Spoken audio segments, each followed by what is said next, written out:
ሰላም ጤና ይስጥልን። የሸገር ኒውስ ነው። ወደ ዛሬው ወደ ተሰማው ዜና በቀጥታ አመራለሁ።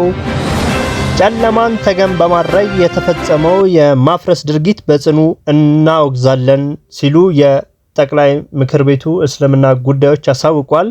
በአዲስ አበባ ከተማ ቂርቆስ ክፍለ ከተማ ወረዳ 10 የሚገኘው የተባረክ መስጂድ አጥር በሌሊት እንደፈረሰ የተደረገበትን ድርጊት በጽኑ እንደሚያወግዙ የኢትዮጵያ እስልምና ጉዳዮች ጠቅላይ ምክር ቤት አሳውቋል። ጠቅላይ ምክር ቤቱ ከ1967 ጀምሮ ለ50 ዓመታት መንፈሳዊ አገልግሎትን እየሰጠ ባለው ተባረክ መስጂድ ላይ ከህጋዊ አሰራር ውጪ የተፈጸመውን የማፍረስ ድርጊት በጽኑ እናወግዛለን ብሏል። የአዲስ አበባ ከተማ እስልምናዎች ጉዳይ ምክር ቤት ከሚመለከታቸው የመንግስት አካላት ጋር በመነጋገር ህጋዊ መንገድ የመስጂድ ቅጥር እንዲታጠር ቢያደርግም ትላንት ሌሊት ጨለማን ተገን በማድረግ ከመንግስት የሥራ ሰዓት ውጪ እንዲፈርስ መደረጉ ጠቅላይ ምክር ቤቱን እንዳሳዘነ ገልጿል። ይህ ተግባር የተፈጸመው አካል በህግ አግባብ እንዲጠየቅ፣ መስጂዱ የደረሰበትን ኪሳራ ተሸፍኖ ድጋሚ እንዲታጠር ለማድረግ ጠቅላይ ምክር ቤቱ ከአዲስ አበባ ከተማ እስልምና ጉዳዮች ከፍተኛ ምክር ቤት ጋር በቅንጅት እንደሚሰራ አመልክቷል።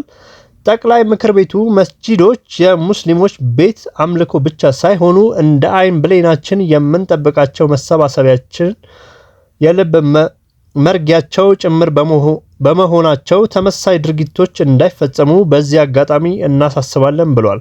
በሌላ በኩል የተባረክ መስጂድ ኢማም ሼክ ሙሳ አደም ለሀገሩ ሚዲያ በሰጡት ቃል ተባረክ መስጂድ ህጋዊ ካርታ ያለው ከ1967 ጀምሮ ሲሰገድበት የቆየ ነው ብሏል።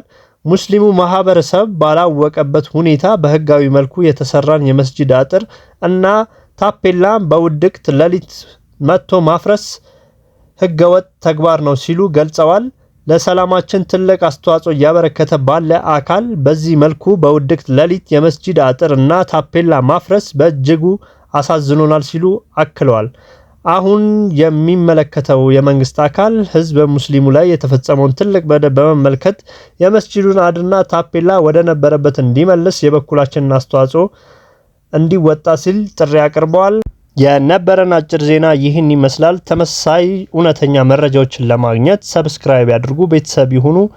ሸገር ኒውስ ነበር። መልካም ቀን። አመሰግናለሁ። በድጋሚ እስከምንገናኝ